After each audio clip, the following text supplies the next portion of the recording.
Welcome to our continuing series of virtual voices hosted by World Information Transfer, focusing on the United Nations Sustainable Development Goals.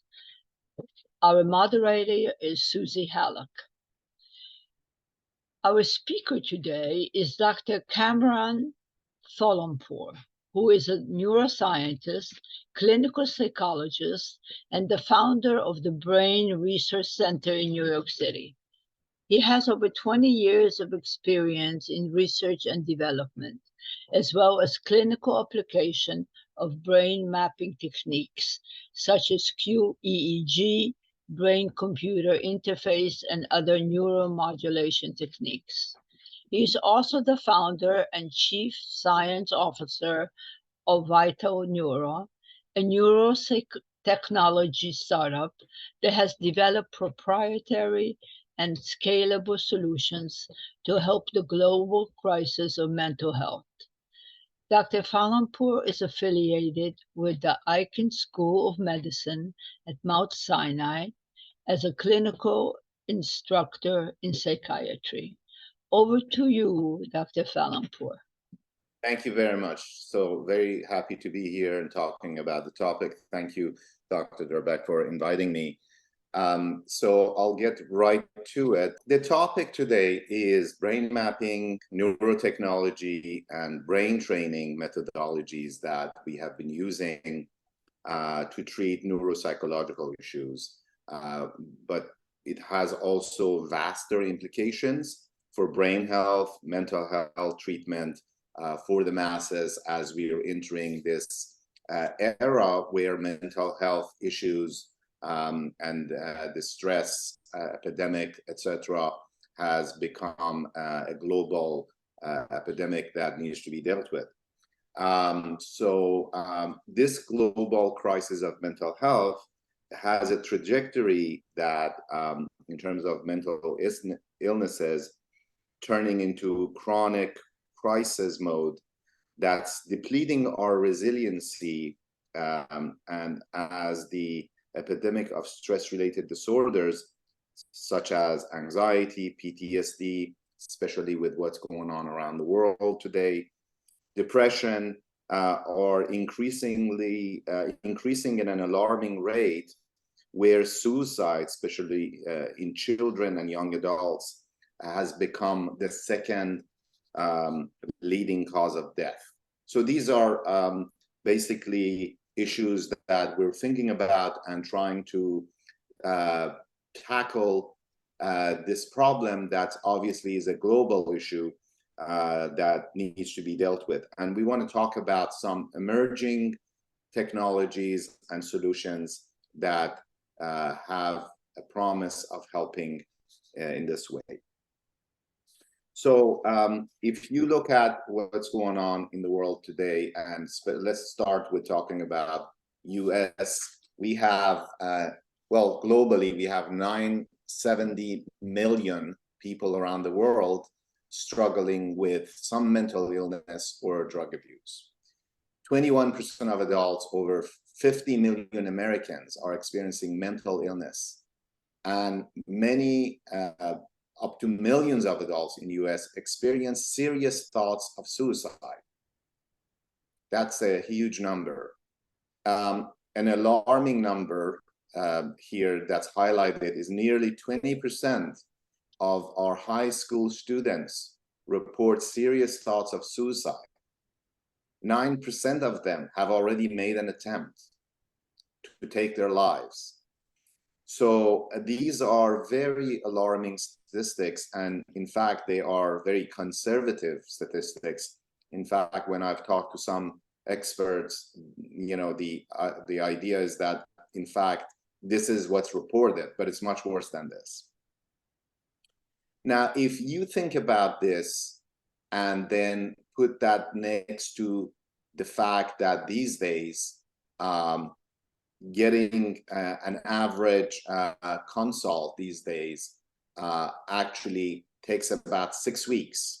Yeah, so this is obviously a bigger problem when our ability to really address these issues and even give a consult to, let's say, an individual, whether it's a young adult or an adult who wants to get a psychiatric consult, it should not be taking 6 weeks to do that, because many people, by then, if it is serious, will attempt suicide, or they will decompensate into further problematic situations. So let me go to the next slide here. Now,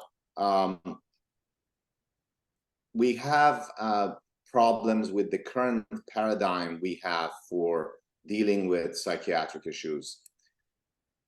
Well, we have a psychopharmacology model, which I'm sure you're all familiar with. The problem with that model is multiple issues with it. Although very helpful, obviously, I've seen many individuals, many clients during my 20-some years of practice who have been really helped with psychiatric medication. So psychopharmacology certainly has merits, and it's being used to help people. However, there are multiple problems, and I'm sure many of you are aware of these problems. One is that the medication, psychiatric medication, does not help everyone. It doesn't work for everyone. It often introduces many side effects. And when the side effects are there, the solution is really mixing a cocktail of psychiatric medication to help one symptom after the other, and the side effects as well. And because of that, we basically have a problem of then people ending up on a cocktail of medication that, in fact, those combinations have never been studied. But in clinical practice, it's common that they have to mix it up. So those cocktails are not good news often for people, because they create all kinds of other problems. Also, there are many types of neuropsychological disorders and issues that basically medication doesn't work for. So for instance, someone who has a brain injury, medication may help with certain symptoms just to kind of, I guess, as a band-aid to help some of the symptoms, but it doesn't actually treat the brain for some of the major issues that come about after a concussion or a brain injury, even a mild brain injury. Or let's say in case of something like autism, or there are many other psychological and neuropsychological psychiatric disorders that medication doesn't quite help. And we also know that medication doesn't teach your brain any skills. So really, medication, for that reason, because there aren't many other solutions, have been overused and overprescribed, and it's not the most efficient model as the only solution. It has a place in psychiatric and neuropsychological treatments, but it can't be the only solution. When we come to psychotherapies, there are many types of psychotherapies. Many of you may be familiar with it, from the more Freudian models to the more cognitive behavior and CBT, DBT. There are all kinds of models. But in reality, we've had more than 117 years of psychotherapy since the time of Freud. When Freud arrived to the New York harbor on a ship with Jung, that was about 117 years ago, if I'm not mistaken. He was coming to talk about his findings and to present the findings and the new methodology at one of the universities here on the East Coast. And he turned back to Jung and said, they do not know that we're bringing them the plague. And of course, that was half joking, but in fact, psychotherapy can be quite helpful. Many types of psychotherapy are very, very helpful. But again, it can't be the only model, because in many cases, let's say, talk about insight-oriented psychotherapy, for instance.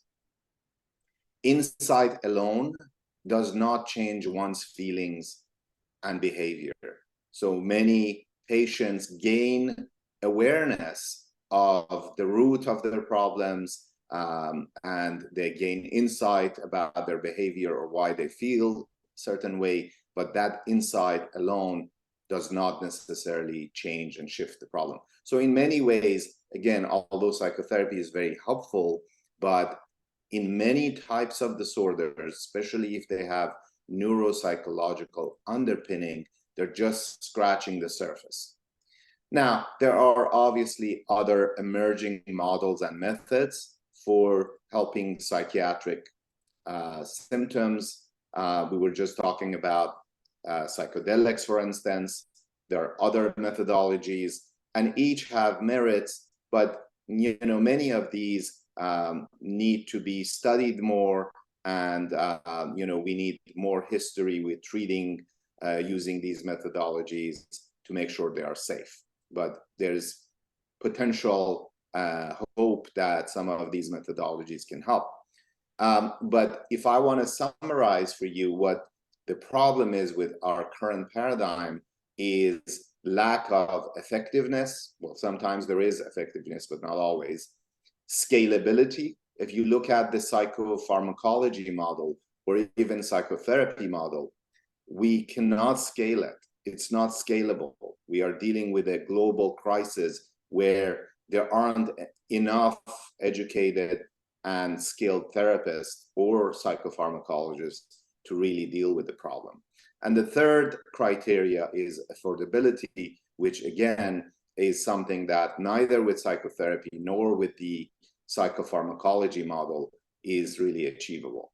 So one of the modalities that is at the core of what I'm going to talk about today is the new era of basically doing interventions that are related to neurotechnology, which in my opinion is going to be a new paradigm of helping solutions in helping mental illness and brain health, and also brain longevity, because that's another area that's quite important, is that we, through medical science and technology, we have been able to increase life expectancy, but the quality of life cannot really be optimal unless we have ways to improve the longevity in such a way that our brain works and is healthy, our mood and cognition is as healthy as our bodies if we're going to live longer. And that model needs addressing as well. Okay, so let's talk about neurotechnology a bit more. And, I want to introduce some of the work we've done in this regard and talk about basically some of the background work that led to at least our approach to applied neuroscience and this area of neurotechnology. And then I want to talk to you more about what the potential of that is in helping the global crisis of mental health.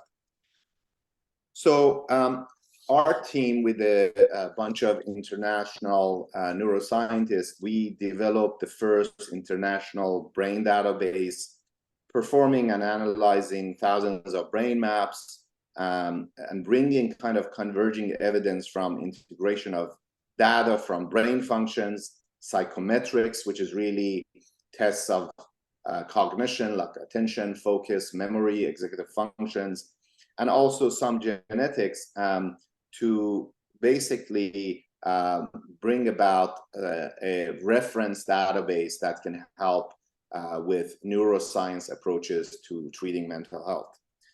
And parallel to this, we also started to work in the area of brain-computer interface, and we developed the first Bluetooth-based, wireless-based brain monitoring systems using EEG. which was developed in conjunction with some of my colleagues in Europe, and we started using that. Today, that's more common, but about 15 years ago, we developed that. And then with that, basically, we also conducted thousands of brain maps in a clinical and research setting. And we also conducted some key biomarker studies. I will tell you about one of them that might be of interest. And at this point, we've had over 150,000 sessions that we've done using these methodologies in neurotechnology. And we went further and developed a miniaturized equipment that can be used outside the clinic and the lab, which I will talk to you about. But I wanted to just clarify something here as I'm talking about brain mapping, because there are many types of brain maps. So for instance, if you go and get a CAT scan or an MRI, you're looking at the brain structure. So that kind of methodology and that kind of brain scan can tell you if the hardware of the brain is in good shape. So if due to an accident or due to a tumor, a patient has a part of the structure of their brain changed, then, or due to a stroke, then something like MRI or CAT scan might be able to actually detect that. But when we talk about functional disturbance, the MRI or CAT scan cannot actually convey much. That's why many times when someone, let's say, has like a micro stroke, or they have, let's say, a concussion, or they have, let's say, even mood disorders or memory issues, MRI or CAT scans do not actually convey much, unfortunately. But there are other methodologies, such as quantitative EEG and ERPs, that those are the types of methodologies we use for brain mapping that tend to show regions of the brain that may be overactive or underactive, that basically lead to specific symptoms, such as, let's say, memory issues or anxiety or depression or executive functions problems and so on. So when we map a person's, an individual's brain, we can then compare that to a database of norms around that person's age and sex and level of education. So let's say after a consultation, we then do the brain mapping, and then we do also some neuropsychological testing.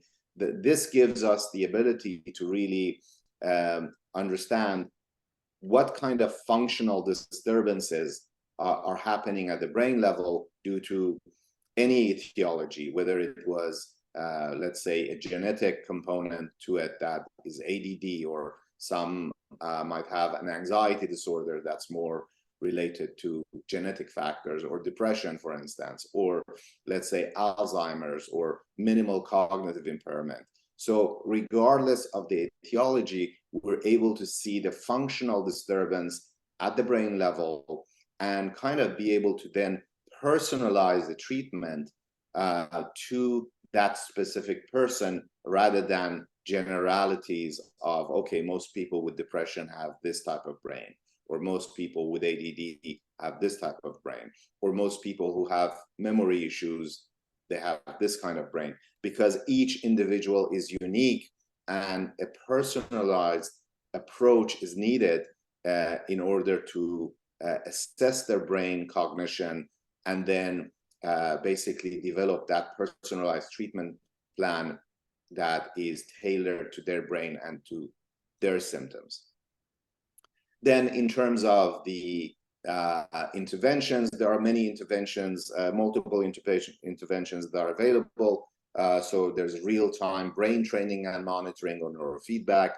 There is TMS, or repetitive transmagnetic stimulation, that's used usually for severe depression, when it's treatment-resistant depression. There's also other methodologies such as TDCS, which is other methods to really stimulate the brain in certain regions and inhibit certain other regions of the brain. Like all of these methodologies are within the neuromodulation techniques that we have used successfully for a couple of decades now, which doesn't mean we don't use psychotherapy or recommend medication. Those are also methodologies that are used, but in most cases, at least people that we have experience with, they've been wanting to go this kind of non-pharmaceutical approach, or at least minimize the use of medication for all the reasons that we already discussed. So this is an example of a brain map that shows areas of the brain that show abnormality. And these we call topographies, where, again, a region of the brain might be tagged as it's being overactive or underactive. And then based on that, we can actually come up with a personalized approach to the treatment. This is one of the studies that we were involved with. It was an international study to predict optimized treatment in depression and ADHD. And it's just interesting to think about these types of approaches to medicine and to treatment in general. The idea of this study was, this was a multi-center study, and we looked at 3 of the main antidepressants that are used. And what we did was that we started doing brain maps. We started doing all kinds of assessment, including a cognitive kind of assessment, or a neuropsychological kind of assessment that's similar to an IQ test, and a bunch of clinical scales and questionnaires, and then randomly assigned the patients to one of these 3 groups of medication to see who will end up having success, who will end up having, let's say, a lot of side effects, and kind of look at the clinical outcomes after 6 to 8 weeks to see what kind of brain and psychometric profiles actually will lead to better outcome with one of these meds versus another.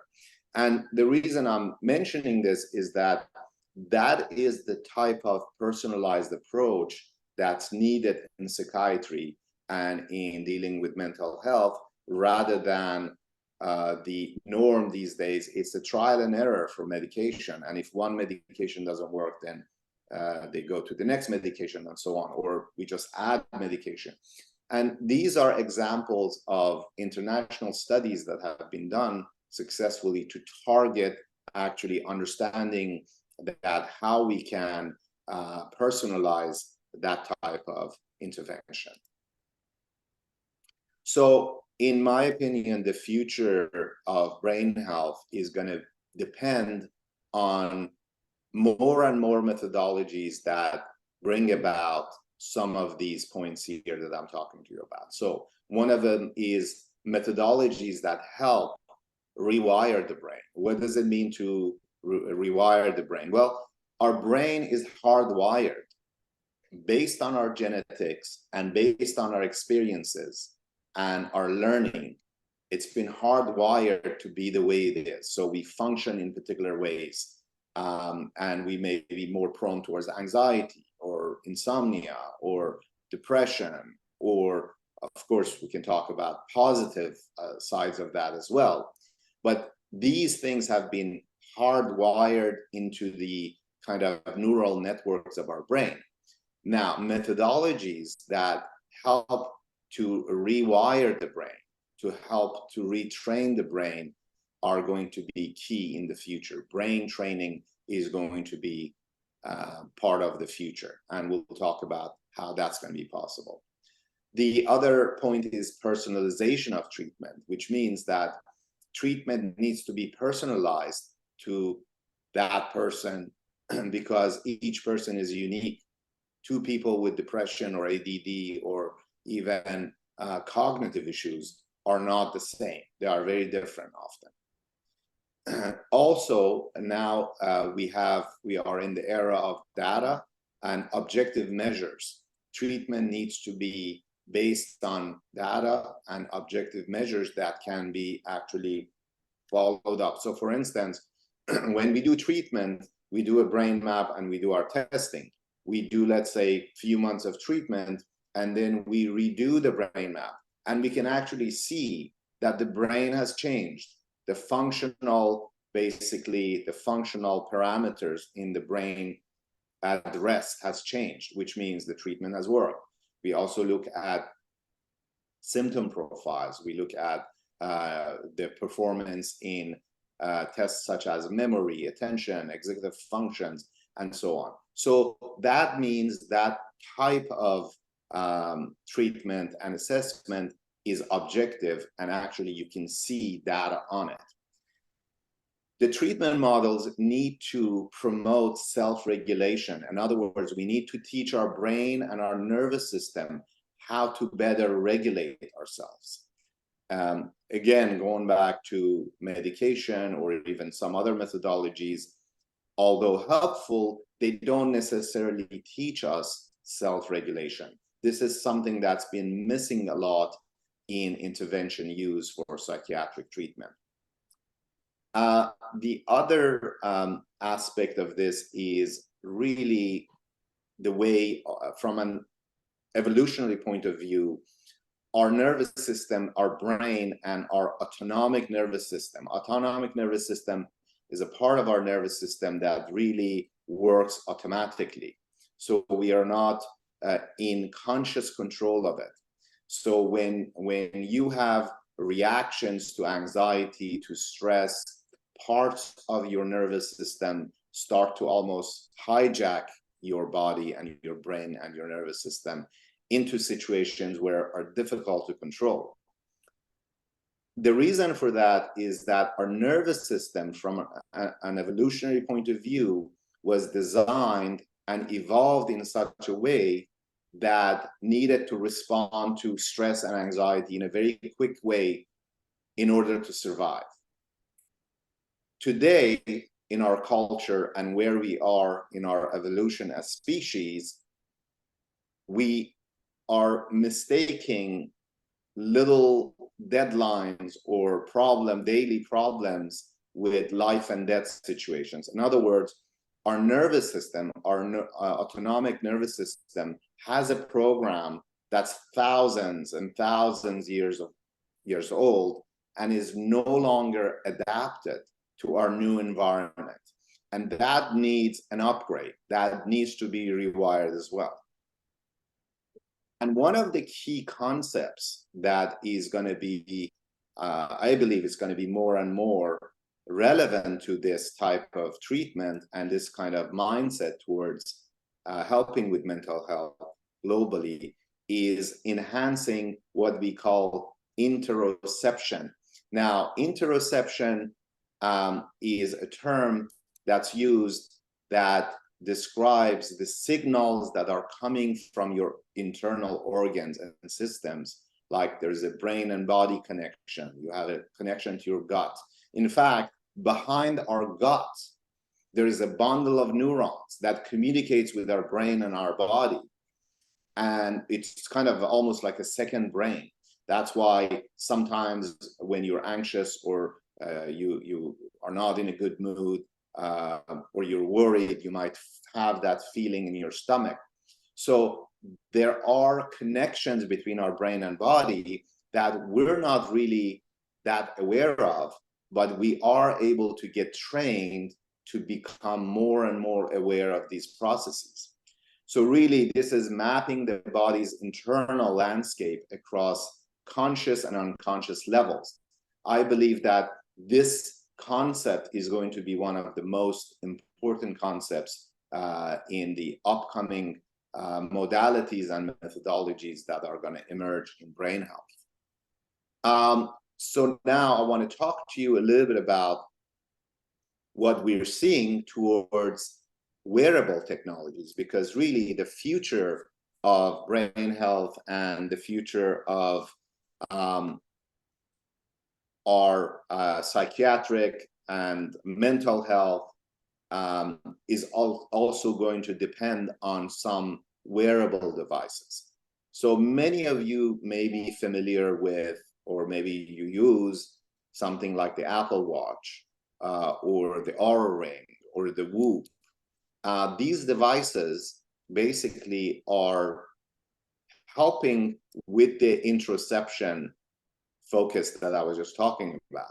They measure aspects of your physiology, and then they send you that information for you to be able to use. So these types of methodologies are emerging, and they are gaining more and more popularity. So for instance, maybe with the Fitbit, you started to use it because it will tell you how many steps you took. Now today, with some of these gadgets, including Apple Watch and Oura Ring and Whoop, you're able to look at your heart rate for the day, heart rate variability. You can look at how much sleep you got last night. Did you sleep well? How many hours did you sleep? How many hours of deep sleep you had, which is so crucial to our physical and mental and brain health. How many hours of REM sleep did you have? These gadgets actually help with providing that information. Now, don't get me wrong, they're not 100% accurate, but they are up to 70, 80% accurate, and it is very, very useful information. How is that useful? Let's say your wearable device tells you that, well, you only slept 4 hours last night, or you actually slept 6 or 8 hours, but the amount of deep or REM sleep was quite low. Then you can think about, well, what did I do yesterday? Or what are some of the variables here? Did I have too much caffeine? Did I maybe consume too much alcohol last night? Because we know one of the implications of too much alcohol is that it actually diminishes REM sleep. So it guides you, it gives you, I'm sorry, actually doesn't guide you, but it gives you information that then you can guide your behavior based on that information. And that can be quite helpful and can become a part of the pillars of building our physical and mental and brain health for the future. Now, that brings me to the next topic, which is BCI, or brain-computer interface, which is a similar gadget that it's a device that basically can be wearable, that measures your brain activity in real time. And then we can interact with it and not only get information and feedback from it, but it can also help to impact our brain activity and help rewire our brain. As you know, our brain reflects many things about our existence, including our thoughts, our emotions, our cognition, things like attention, focus, memory, our ability to execute certain, make decisions, impulse control, all of those things. So with our ability to measure brain activity, then actually get the information and intervene and make changes to our brain activity, we can actually help rewire the brain. The paradigm is a little bit different from the other devices, because when you have, let's say, an Apple Watch or a Whoop or Oura Ring, you get the feedback on how your body and your nervous system did, maybe after a few hours or up to 10, sometimes even 24 hours. So you get that feedback, and then based on that, you may make some modifications to your behavior. Let's say, okay, I need to drink more water, or I need to consume less alcohol, or I need to consume less caffeine. So that type of information is health information coming back to you in order for you to modulate and change your behavior. Now, with brain-computer interface, and specifically with the ones we have developed, the feedback loop is much faster and much quicker. What does that mean? It means that you actually have a device that's giving you real-time, live data that's syncing your brain activity with your behavior. And you can learn how to shift and modulate your brain activity, and in fact, stimulate or inhibit functional aspects of certain networks in your brain in real time. And when you learn how to do that repeatedly and you become really, really good at it, you are actually able to shift and change your brain and rewire your brain. And you can improve mood, can reduce anxiety, you can improve symptoms of depression, you can improve attention, and you can also get into peak performance where you're at an optimal state for improving your brain health. So this paradigm really involves real-time brain monitoring with non-invasive sensors, operant conditioning, which is based on brain plasticity, and the use of neuroscience-based sound and music as a reward and as a neuromodulator. I will get into that a little bit more. This is an example of such device. This device we developed through our neurotech project or startup called Vital Neuro that actually uses real-time brain monitoring. The sensors you see on this image are actually picking up brain activity. They don't put anything into your brain. They only pick up brain activity. And on a cell phone or iPad, you can actually run sessions that help relax or focus or optimize or meditate or help with your sleep. So we believe that the future is about brain training for a variety of reasons. And this new paradigm is just a starting step into many other iterations of such technology. So we talked about neuroplasticity. Many of you may be already familiar with this, but neuroplasticity is your brain's ability to change and adapt its function and structure because your brain is capable of changing. It has plasticity. Now, we used to think, let's say, a few decades ago, if you asked a neuropsychologist or psychologist about how the brain evolves throughout your developmental years, and then what happens, most believe that, well, once you become an adult, you kind of are stuck with your brain the way it is, and there is not much you can do with it. But today we are very aware of the fact that our brain is very plastic and can actually shift and change and adapt if it's given the right data and criteria and feedback. It can actually keep evolving and keep improving even into 80s and 90s and so on. So an example of that is we deal with a lot of brain injury cases as well, or post-concussion syndrome. And many years ago, the clinical wisdom was like, okay, if you get a concussion or brain injury, you might improve within a year. And after that, that's it. You're stuck with, whatever symptoms you have. Today, we know we can actually change those symptoms. And even a decade after an injury, we're still able to help shift their brain activity and their experience, both in terms of mood, cognition, memory, and even motor. And we've had many examples of that. Same thing goes for strokes, types of strokes, and so on.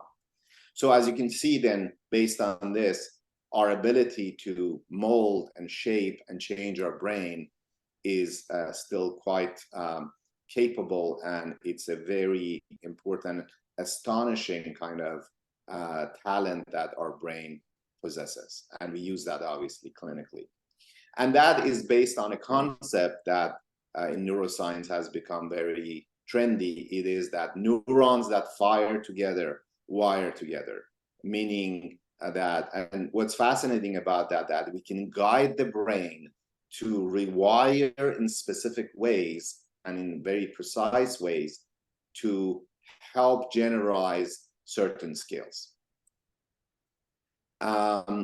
And just one other definition or statement about how that feedback mechanism helps is that any organism that receives precise, timely, and useful feedback from its environment, it will reorganize. So what we're really doing with the neurons in the brain as they're firing, we are changing and shifting their behavior based on reinforcement and operant conditioning. Now, I did mention to you that we also use sound and music as a part of our intervention. Why music? Well, there are many reasons for it, but to start with, music is a neuromodulator. Music is able to change and shift our brain states. Music has been used globally in almost every culture that we know of. In fact, every culture that we have discovered around this planet produces music. So music is really part of the fabric of humanity.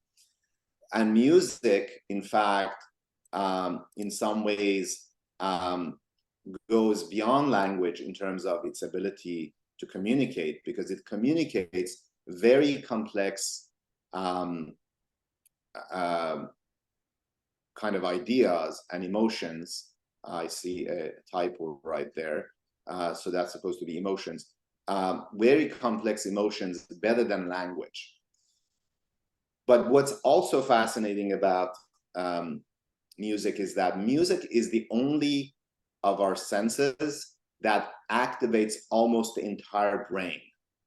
It activates entire networks in the brain. So for instance, it activates the reward network.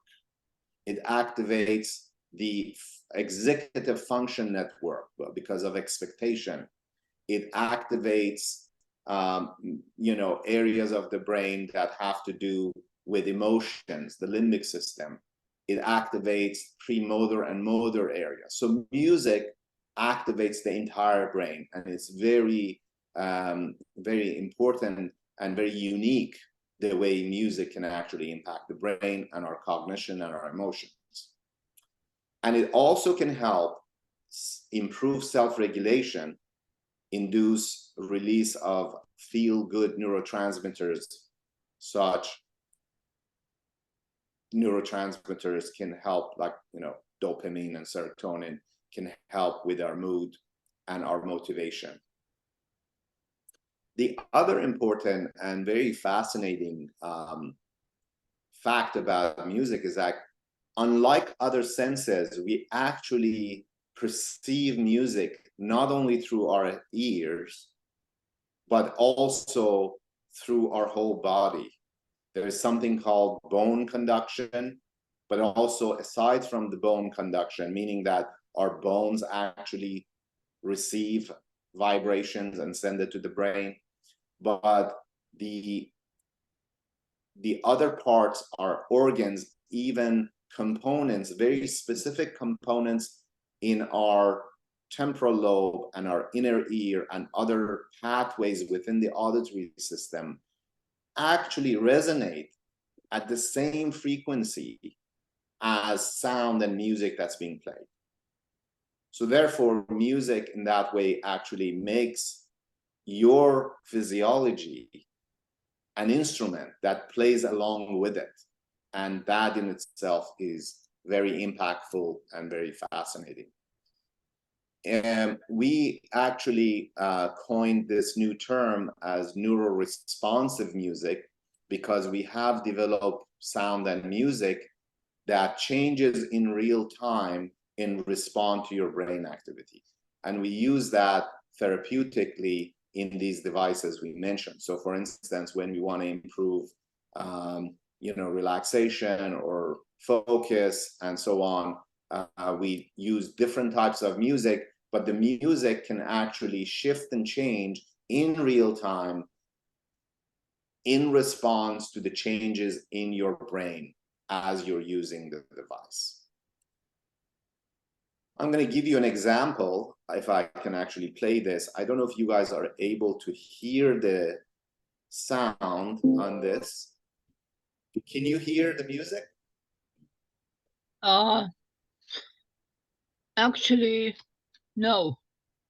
Okay, you can't hear the music, but I will just describe to you that this is an example of a screen that you might see on one of these devices, that this one we developed, that has visuals and it has a guide for your brain training, and music is being played in the background, but the music is actually changing in real time based on how your brain is responding. So that is an example of how these types of sessions work to help rewire your brain. We've done a lot of validation with collaboration with many different institutes. We've done what we call POVs, or proof of value, kind of small pilot studies with various groups like first responders, flight attendants, nurses, teachers. And I want you to just look at some of the statistics here in terms of after 6 weeks of using this type of technology, this neurotechnology. Look at the reduction in anxiety level, overall about 45%, burnout about 22%, concentration improved about 44%, depression reduced around 44%, and so on. Sleep quality improved 30%. By the way, sleep is so important. It's one of the most important factors in your brain health.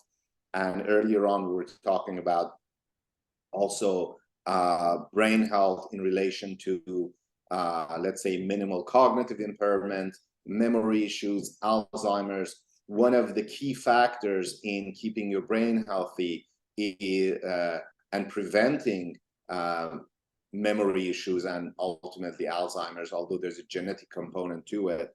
But one of the things you can do to guard against it is really improving the quality of your sleep. And again, some of these devices actually help you sleep better and improve the depth of your sleep, deep sleep, REM sleep, and so on. So overall, this is an example of what type of improvement this kind of device can offer within only 6 weeks of use. Now, I want to leave it at that and just kind of say a few words about the potential of this type of technology. If we go back to the few criteria we talked about originally for brain health globally: effectiveness, scalability, and affordability. I believe that neurotechnology, specifically these types of neurotechnologies, can offer all those kind of checks for all the three criteria here. And we believe that there is a good future for helping mental health crisis by using neurotechnology. So I'm going to stop here and basically see if there are questions that we can discuss. Thank you very, very much for absolutely a brilliant presentation. I actually learned a great deal from it, and particularly since I have used music therapy for many, many years with my patients and students, etc. I have some questions, but before I ask the questions, I will turn over to Susie, our moderator, who will be asking you all the questions we have received from our audience. Susie. Thank you very much. And yes, we've received a lot of questions because it was such an interesting presentation. So out of all the advancements made in neurotechnology, what would you highlight to be one of the most significant breakthroughs to support mental health in recent years? That's a great question. You know, I would say actually our ability to take some of the neurotechnology that we've been using in the laboratory, like in our lab, research lab, and in treatment clinics. We've been using these methodologies for over 20 years. The challenge has been making it available and scalable, and to be able to have, let's say, and I have the unit here, to put it into a small package like this, and then for us to be able to use it on a smartphone at your leisure. I would say aside from obviously implanting, stimulators inside the brain, that obviously has its merits, but I don't think we're ready to do that unless we had a very, very serious neurological disorder that could not be helped otherwise. I would say that this, in fact, is the most advanced and kind of a groundbreaking breakthrough, because it will enable us to be able to provide these kind of services for the masses. It's scalable and it's very affordable. And I see that as becoming a norm for the future, hopefully helping millions of people. What advice would you offer to young scientists or entrepreneurs aspiring to enter this space, which is kind of an intersection of neuroscience, technology, and mental health, based on your journey and experiences? Another good question. I would say that stay with it, because developing anything new, first of all, you need to do the basic science right. Once you have the basic science right and you test it across multiple platforms, places, really to take something like that and develop it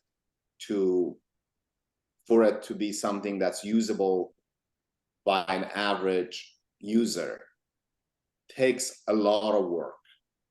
And the amount of work that one imagines is involved is going to be tenfold, if not more. So my only advice would be to stay with it and don't lose hope, move forward. There'll be many challenges, but if you stay with it, you'll basically get there eventually. What led you to pursue your career, and what do you like most about teaching at a medical school? Well, I was originally very kind of interested in psychology and psychiatry in general, but I got more interested in the neuroscience component of it and got more kind of, I guess, expertise, and then continued to do a lot of R&D in that area.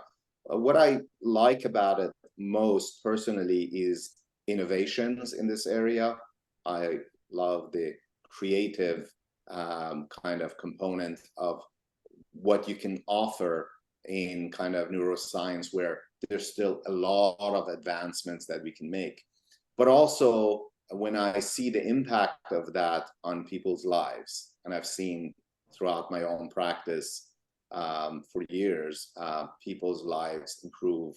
Let's say someone with a head injury or a concussion or a stroke or PTSD or anxiety, and when I see their life improve so much after treatment, that's very rewarding, of course. And as far as teaching, I don't teach a lot these days. It's just maybe once or twice a year, but I love interacting with students and the residents and interns who always have great ideas and a lot of drive to move things forward. In a society that glorifies productivity, success, how does the pressure to constantly achieve and surpass expectations affect individual mental health and self-esteem? Yeah, I think that's a great question. I would say the biggest cost of that, aside from how it impacts our physiology, our health, our immune system, because when we are always driven and always thinking about productivity, we can't relax, we're stressed out, it impacts everything. It impacts our sleep, impacts our immune system, impacts our health. But I would say probably the biggest cost, in my opinion, is the inability to be in the moment and actually live life. Because after all, that's what it's about. And once that's taken away, then we're always in pursuit of some kind of solution or happiness or things that have to do with productivity that are supposed to be there to make us, to allow us to have well-being. But by definition, and now it's doing the opposite. And that's the dichotomy, that's the problem. So reversing that is very difficult, but in fact, engaging with brain health technologies and some of these protocols that we're using, for instance, to improve mindfulness, to do meditation, but to do it with an objective measure that actually helps you understand, teaches your brain how to meditate better. So these kind of interventions can actually help reverse that impact. In your opinion, why are young people turning more to psychiatrists for help, and what has really impacted, given our mental health crisis we're seeing in young people today? So just want to make sure I understood the question. Why are more people, especially younger people, need psychiatric treatment? Yes. Well, I think it's to some extent a reflection of all kinds of losses we've had in our society. There is a loss of safety. There is a loss of meaning. And you know, the previous question hinted at this too. Is like we are driven to produce just to produce because it has become a habit, but we're not focused on our mental health or even sense of well-being. And I would say that kind of, if I want to go back to the words of Viktor Frankl, probably the most important one of all is the loss of meaning. But there are other, obviously, getting like not having a relationship with nature as much anymore, the way what's going on around the world in terms of our sense of safety and wars and, you know, pandemic, all of that, everything impacts our psyche and our emotions and impacts obviously children. And you know, that trend then continues into adulthood. What are a few tips you would recommend for young people to start training, taking better care of their brains in a preventive manner, either with the technologies you mentioned or also just basic ways each day? Great question. I would say if I want to give, let's say, 2-3 tips that are like assuming you don't have access to such technology. One is that sleep. Just really focus on improving your sleep. We need to be mindful of our circadian rhythm.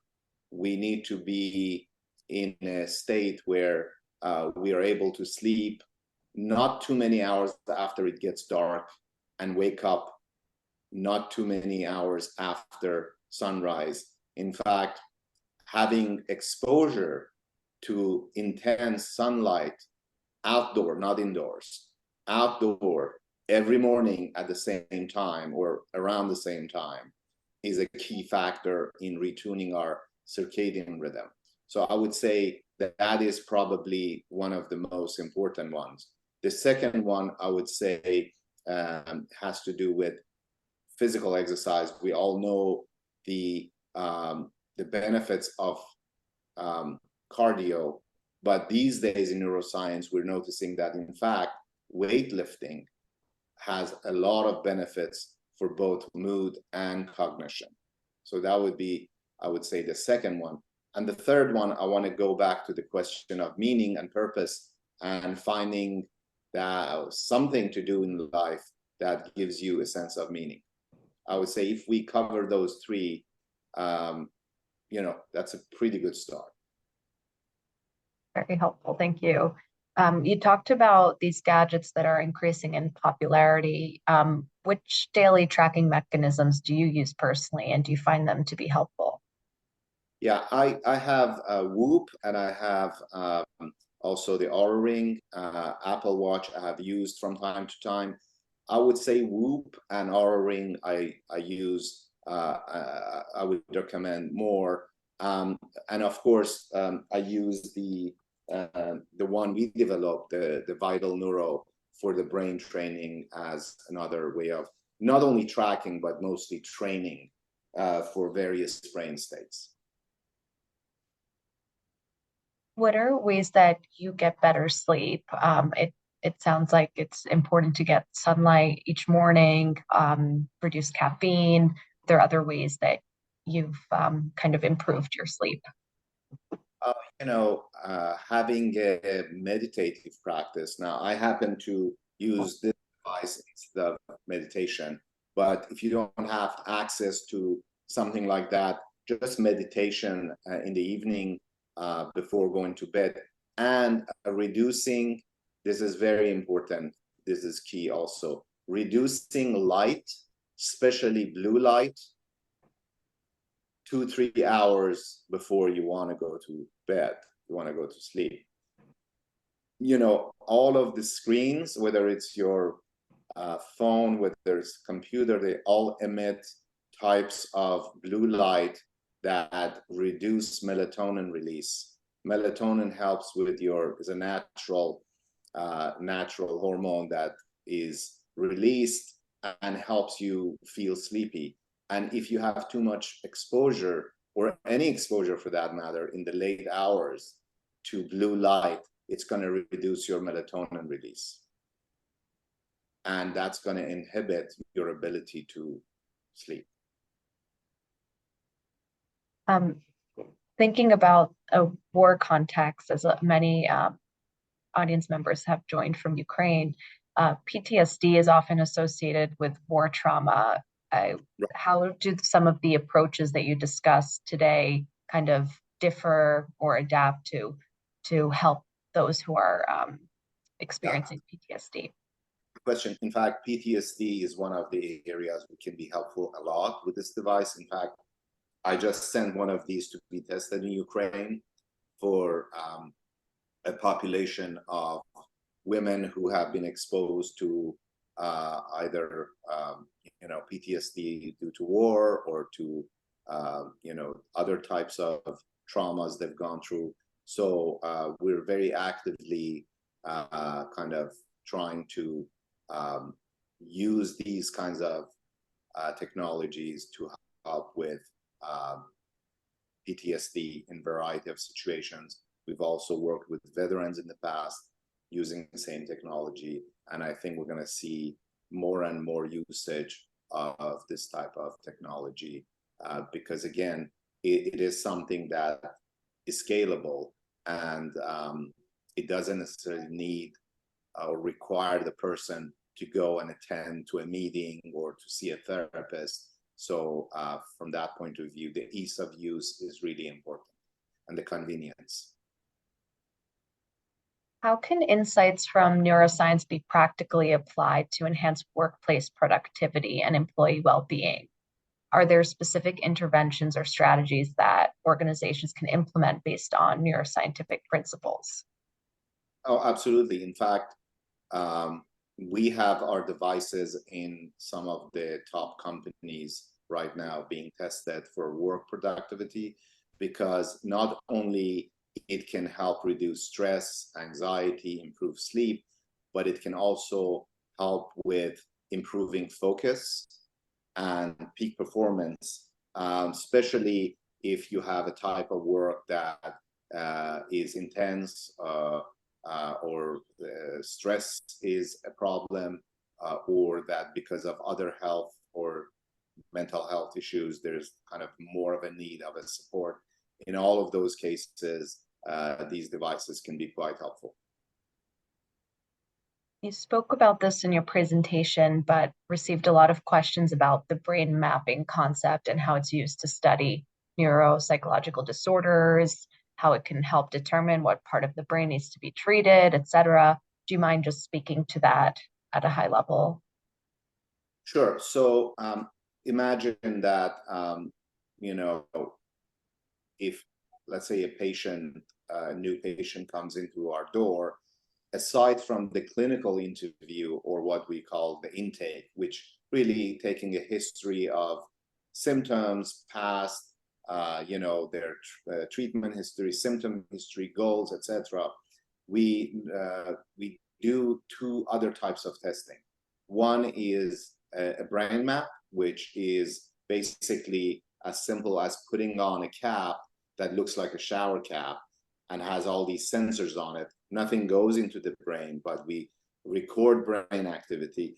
Then we compare that to the norms for that patient's age, sex, and level of education.